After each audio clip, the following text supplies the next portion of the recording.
भूतों की बारात को देखने के लिए जल्दी से चैनल को सब्सक्राइब करें और वीडियो को जल्दी से लाइक करें। एक समय की बात है, एक गांव में दो पति पत्नी रहते थे। उनकी शादी को कई वर्ष बीत गए थे, लेकिन उनके घर में बच्चे नहीं थे। उन्होंने कई डॉक्टरों का इलाज भी करवा लिया। एक बार पति बोलता है कि चलो अपन दुर्गा माता के मंदिर में जाके प्रार्थना करते हैं। वह दोनों पति पत्नी मंदिर पहुंच जाते हैं। मंदिर पहुंचकर दोनों माता से प्रार्थना करते हैं कि हे माता, हमें भी बच्चा दे दे। पत्नी बोलती है कि हे माता, प्लीज मुझे बच्चा दे। तभी एक पंडित उनकी ओर एक छोटा सा बच्चा लेकर आता है। पंडित बोलता है कि मैंने तुम्हारी सारी बातें सुन ली है। आज सुबह ही इस बच्चे को कोई मंदिर में छोड़कर चला गया। इस बच्चे की तुम्हें ज्यादा जरूरत है, तुम ले जाओ इस बच्चे को। यह कहकर पंडित बच्चा उनको सौंप देता है। पत्नी जैसे ही बच्चे को लेती है, उसका बच्चे का सर चमकता है। बच्चे को लेकर दोनों पति पत्नी बहुत खुश हो जाते हैं और कहते हैं, आज से यही हमारा बच्चा है। वह बच्चे को अपने घर लेकर आ जाते हैं और उस बच्चे का नाम सोहन रख देते हैं। उस बच्चे की वो बड़े ही प्यार से देखभाल करते हैं। उस बच्चे के पास जादुई शक्तियाँ थी, क्योंकि उस बच्चे के ऊपर दुर्गा माता का वरदान था। वह बच्चा सोहन किसी भी बुरी शक्तियों से लड़ने में समर्थ था। वह किसी भी बुरी शक्तियों से आसानी से लड़ सकता था। उसी गांव में एक बार बारात जा रही थी। कोई बाराती नाच रहा था, तो कोई बाराती गा रहा था, तो कोई दूल्हे को छेड़ रहा था, तो कोई दूल्हे की माँ से बातें कर रहा था। भी अचानक बस का एक्सीडेंट हो जाता है और बस में जितने भी लोग थे सब मर जाते हैं और वह मरकर भूत बन जाते हैं। घटना के बाद से जब भी वहां से कोई बारात निकलती है या बस गुजरती है, तो वह भूत निकल कर आ जाते हैं और उनको खा जाते हैं। यह दहशत पूरे गांव में फैल गई और उस गांव में कोई भी बारात लेकर नहीं जाता था और बारात जाती भी थी तो लौट कर वापस आ जाती थी।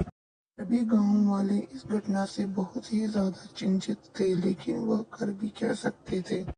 कोई भी आदमी उस गांव में बारात लेकर नहीं जाता था।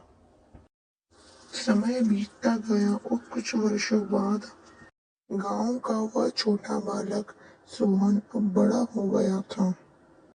वह एक दिन अपनी माँ से कहता है कि माँ, मैं अब बड़ा हो गया हूँ, मेरी अब कब शादी करोगी तुम। माँ ये बात सुनकर हंसने लगती है और बोलती है कि बेटा, मैं तुम्हारे लिए एक लड़की देखूंगी।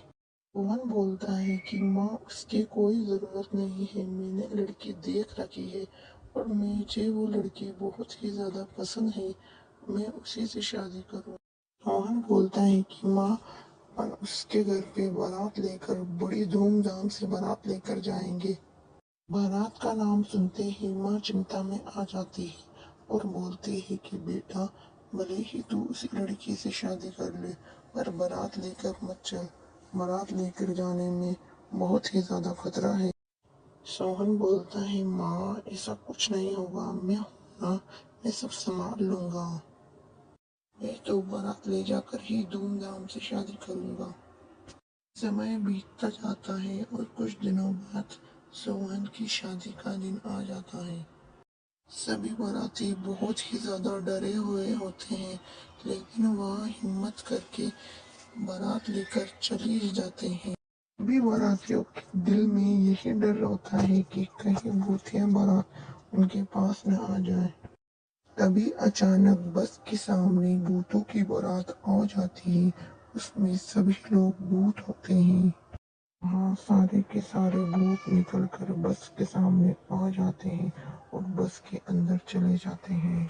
बस के अंदर सभी लोग भूतों को देखकर बहुत ही ज्यादा घबरा जाते हैं और बहुत ही ज्यादा डर जाते हैं। भूत बोलते हैं कि अरे वाह, दो दो बारातें हो गई है।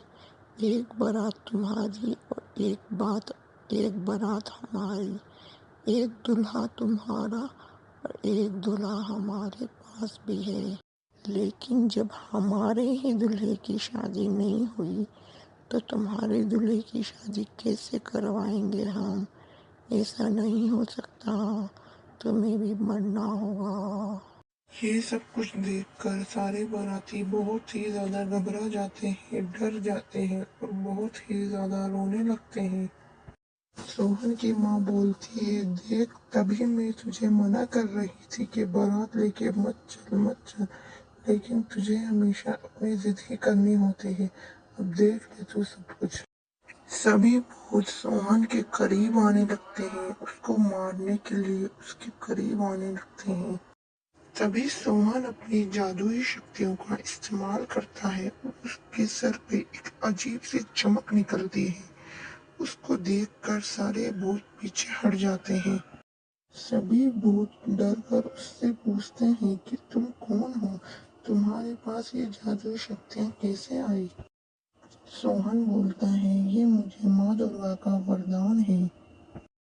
यह सब सुनकर भूत बोलते हैं कि ठीक है, हमें तुम मोक्ष दिला दो, हम तुम्हें छोड़कर चले जाएंगे।